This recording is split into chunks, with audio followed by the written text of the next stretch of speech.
Hi everyone.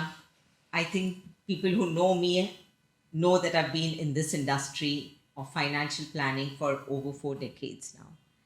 Right? It's been over 40 years I've been in this industry. And through this time, I have mastered from maybe one insurance plan to education planning and so on and so forth. But through all these years, there was always been one quest and something that I've always been looking for. And that was that if people unfortunately have to go through an experience like I did, like being widowed in the very early years, which I was barely 30 and left around with two small kids, and the turmoil that I went through in my life, how, if they have to go through, one cannot avoid that, but how things can be done smoother for the families that are left behind. And searching for that, when I found certain solutions, because with time the UAE has evolved, things have moved from the Sharia law to now laws being accepted internationally, and even Muslims being able to make wills. So I came up with the concept of ma'an. I say ma'an, I say it more like it's supposed to be from the throat. I can never say it in the way the Arab and a real Arab would say it. But ma'an in Arabic means together. And in our, when I say Southeast Asian countries like India, Pakistan, it means respect. Man samman ke saath, as we say. So, together and respect. I love the two words and I brought them together to say living together with respect. And the only thing I found that one, does not live with another family member respectfully is when money comes in. And that is where things break, families break.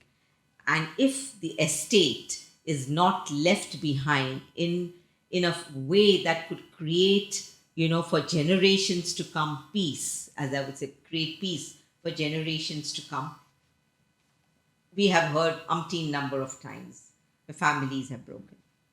So what I had done is, with that thought process in mind, I kept looking for solutions, and then I was joined by my other team members. So Ma'an from a thought became a powerful, I would say a powerful place, right?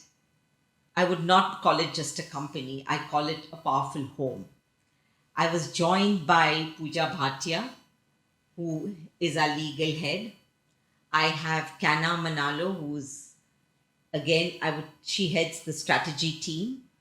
And Adnan is one of our team members, consultants, right? So I call it a powerful team. Of course, we have an entire team of consultants who Adnan is representing today. So I would I would let Pooja take over on the legal side, because when Pooja came in and she told me sometime back that she's a solicitor, I actually, due to my lack of knowledge, didn't know that a solicitor is way higher than a lawyer, than an advocate and a solicitor. Because when she came to me and said, I'm a solicitor, I said, but it would be nice if you were a lawyer. So I'm going to let our solicitor Pooja Bhatia take over and tell us what are the services that we offer under MAN. At MAN, we offer a number of services of legacy planning. To begin with the wills. Wills is a very important part of legacy planning, but what we do differently at MAN is not the standard cut-paste will. We structure the wills for our clients. We sit with them, we understand their needs. So when you're talking about structuring a will, there are a lot of considerations which have to be taken into factor. That is the size of the estate, maybe special needs beneficiaries, the nationalities of the beneficiaries, the tax implications. So that is what we do differently with the clients, which many other lawyers may not even think about. Yes, that is exactly what I was going to say. When people call up and say, but what is your cost? I can get it cheaper. They're talking of typist, or they're talking of, I always tell them, if that is the case, why not just do it online, right? But like you mentioned, right? Lawyer, if you meet a lawyer or a solicitor, there is something more solid in there. But will is, whenever one talks of legacy planning, the first thought is will, but will is not the only solution. So, like, depending on families, can you tell us what are the other solutions? So, right. Wills are something that come into force after the person is not around. But what you also need to keep in mind is to have a power of attorney. A power of attorney is valid through the lifetime of the person in case of incapacitation, accident, or if, say, the person's just traveling. So, there's a difference between the two. The will comes into force later, and a power of attorney is a tool which is required during the lifetime of the person. Right, and I would mention here, Pooja, that we advise our clients to still go to the buy course to do the power of attorney, despite us offering it to them. We can do it online, but they're paying 3 times the price. So we always advise them that, listen, why not go and do somewhere else which could be cheaper? Of course, there are some people that are living abroad and whatever, and they say, never mind the expense. We would like to do it through you. So power of attorney is one of them. The wills are there. Then the other solutions. So for families with larger businesses or larger estates, we offer foundations. The foundations are with DIFC, RAC, ADGM, depending on what the needs of the clients are. We can discuss with them and we form foundations. Then we have international trust. On the foundations, Pooja, here I would like to say that you did mention the larger families, but we had a few families that, that one family was hardly with 2 children and smaller estate, but he had a POD, as we call the people of determination, and he thought, he actually needed a foundation. So it's not the sometimes it may not be the, how large the estate it is or what you have, but the need. Why? Right. Having said that, I had one person who said that I know my children are useless. I have spoiled them thoroughly. I'm leaving even a small estate. The minute I'm gone, I can see it all blown away in 2 years. So he wanted to leave a foundation. So depending on the need is where we sit together and we would figure that out. Correct. And then we have international trust. Okay. For the offshore account and investments, which can then put into the foundations which are here. So you're tying out all ends of the estate which needs to be looked into. We even do family constitutions for families. Now that is something very interesting because I know how involved we were with families and they haven't heard of a family constitution. If you're looking at generational wealth and you want to leave it and you want to make it like going from one generation to the other, of course we can't touch upon what all is there in the family constitution, but it is something which is rather important and we offer that service. Right, we do that. We also set up family offices, the single family offices, multi-family offices. Right, we help them do all of it. So in other words, I think legally it's a whole holistic solution that we would offer from the legal side. And no better than a legal head who's heading it. Young and vibrant Pooja Bhatia helping us all on that. The second one, even young and even more enterprising, is Kana Manalo, who's been with me, I think, as a backbone for 15 years. And over the years, we have masterminded and developed strategies. And she would be the one who, tell us more. Instead of me telling what you do, why don't you tell us what exactly you do, Kana? Actually, whenever our consultant like Adnan, who's here right now, a requirement arises, we discuss it with the best solution that will fit into that. So some of the solutions are estate equalization, Rockefeller waterfall method, and shareholder protection plan. Okay, that's nice. So when when clients come to us and we bring in our team members to handle each case to case, so then Adnan would take over with that family and he brings in the you become the think tank literally and you'll think together and strategize what would be the best solutions, right? Do you think families are open to Rockefeller here and things like that, this sort of solution? Because I know the Rockefeller family, the Rockefeller waterfall method, people frown.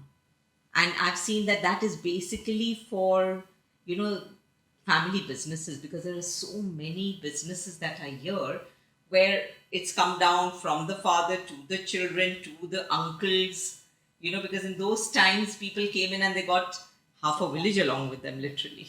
and they're all in the business, and the business have now become corporates. And if not taken care of, that's where it all starts blowing up.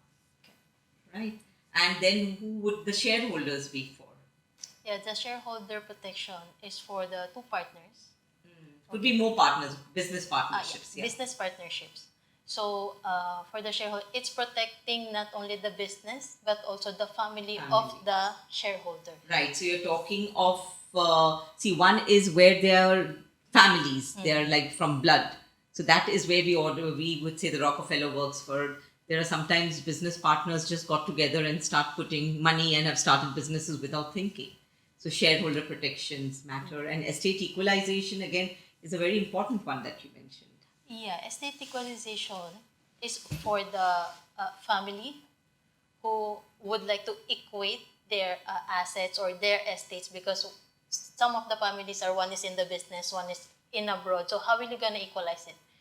You don't know if it will be unfair for the other one. So we are here to offer you solution that this can be done not only through insurance but also through savings or different plans. That's a very important point you brought up, Kanna, because we do come across families who say that we like the solutions, but we don't want anything insurance related because it doesn't go with our religion and whatever.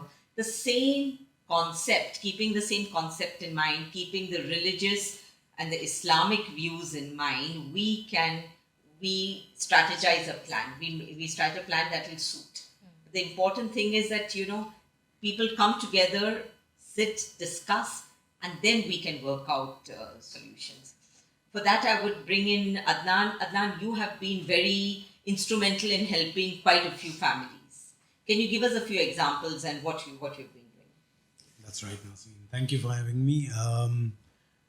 Well, basically, being out there, having these conversations with different families, different partners in businesses has made a very strong point obvious that people require these solutions. They are seeking it out. They just don't know what to ask or where to ask. So when we start having these conversations, like for example, there was one family for which they had heard that wealth does not last more than 3 generations, and they wanted to make sure that keeps sustained. They didn't want everything they'd worked very hard for to just dwindle down and die in a few decades. So that brought them to the point where the Rockefeller waterfall method made sure that whatever they had kept getting distributed down the line without being lost, basically. And on the other hand, I had another client who, while we sat with legal and everything, and we found out that there were a lot of gaps in their estate planning. So for which, of course, brainstorming with Canna and the strategy team, we were able to come up with solutions that filled those gaps, but at the same time made sure that they were at peace of mind. They were like, okay, all of this is taken care of. I am now at peace. I'm more relaxed, more stress-free. So it's a huge load off them. And yeah, that's how we continue striving to keep doing this work. Fantastic. And that's what I would end with, that at MAN, what we offer through our team and our, the consultants and all, I think it's a holistic solution. Whether one comes in only for a will or whether one needs a foundation, but we want to make sure that the holistic solution is offered. In the whole bargain, we shouldn't forget the family, we shouldn't forget yourself, which I always say, love yourself first, because you can't serve from an empty vessel, right? So I would like to end with the thought that we are a team that would put forth the needs of the client first, then work the solutions accordingly. So I would request all of you all to just come and spend some time with us, right? Listen to us, just hear our presentation. Give us an opportunity to hear us out. You may not want to share anything with us, that's fair enough. And we leave the rest to you, how you would like to take it forward from there.